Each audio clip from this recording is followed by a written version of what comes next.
All right, here we go. Put your hands together for your first performer of the evening, Mr. Roger Lopez!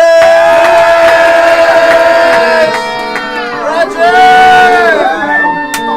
Hell yeah. Crib. Crib, where my cribs at? We're in the alley behind the Food for Less. Where my cribs at? Don't say that. Where we at? Blood killer. Oh my God. Who said that? That wasn't me, man. What's up, everybody? Happy New Year's, man. Hope you guys are doing well. I'm gonna keep saying that till like March or something. I just started drinking this New Year's after 3 years of not drinking, and what I learned in my hiatus is that other drugs are good too. Once I did acid, and then I started feeling like somebody had turned the TV on lightly in the background. I was like, man, that's too much acid. Thank you guys. The TV static went away after 2 days, but you know what? It was. If anything, that's money's worth. The last time I was drinking like heavy duty, man, I remember pissing myself on the 33 bus. It was late at night. It was like 2 a.m. and this is when the buses come every hour, so you like everybody's on the bus, man. And I'm in the back of the bus and I gotta pee real bad, and then I'm starting to think, man, is there a way that I can time my piss that every time the door's open in the back, I can like pee a little and close it back up? And then immediately my idea went to shit because I just started pissing myself then and there. My homie was telling me a story, but all I heard was like, eee! And I felt the warm piss run down my shorts. Yeah. And he looks at me, he's like, man, are you alright? I'm like, nah, I'm peeing myself. He's like, what, you're peeing yourself? I'm like, he looks down at my shorts, they get like redder and redder. I'm like, oh man, what am I doing with my life? I started to laugh, man. I'm like, I'm 20, man, what am I doing with my life, man? I'm peeing myself on the back of the bus. And then this homeless man next to me, he's looking me in the eyes, he's like, oh man, that happens to the best of us.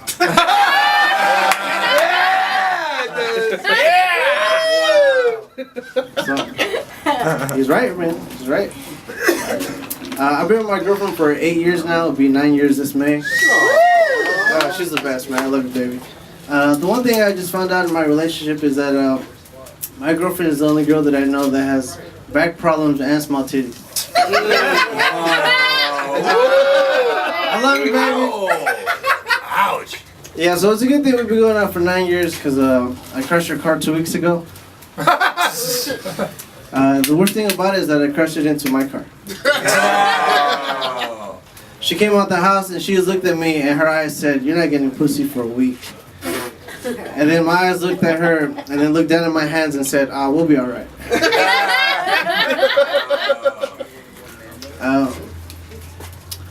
Where my Crips at, man? Now where my Crips at? I grew up around a lot of Crips, man. They were called the Bedrock Crips, man. None of them lived in the building I lived in, but they chose the front of my building as headquarters.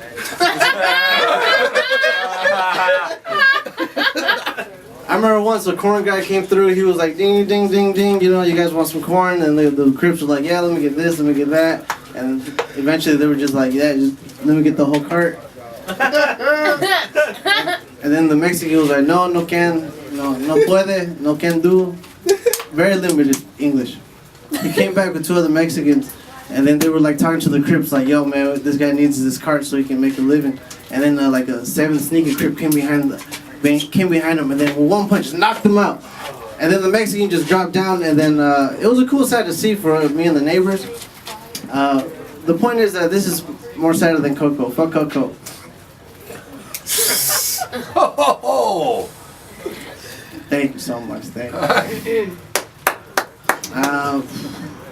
So it's been about like a year and a half since I lost my right nut. Yeah. And, yeah, it's cool. I just started to realize that my nut lives a better life than me because I still share a room with my sister. When the doctor told me like, hey man, you're gonna get your nut cut off, look into your freezer, your sperm, there's a chance you might go infertile. I was like, man, I only made $5,000 last year at the dry cleaners. I have no money. And then I thought real quick, it's like, is there a chance that I can come into a cup and then put that in my fridge? And then immediately my next thought was, why don't I just come directly into my fridge?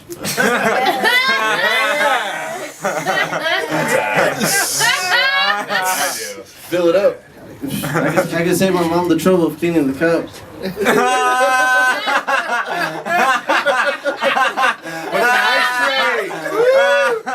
And then down the line with my girlfriend of 9 years, she wants to get pregnant, I'll just be like, yeah, just go to the fridge. Nice tray. Man, we're Mexican, we can do anything, man. We can just MacGyver this shit.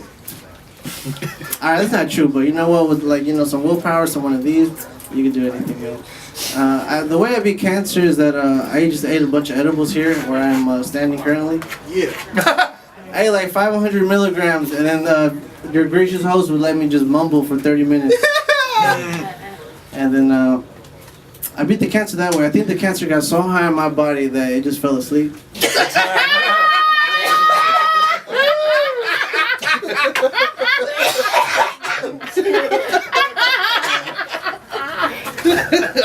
I'm not sure it's facts, but it sounds like facts to me, right?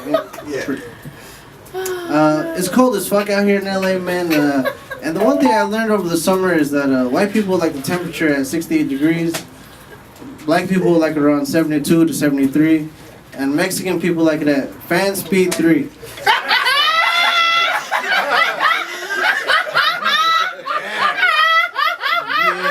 Alright, man, you guys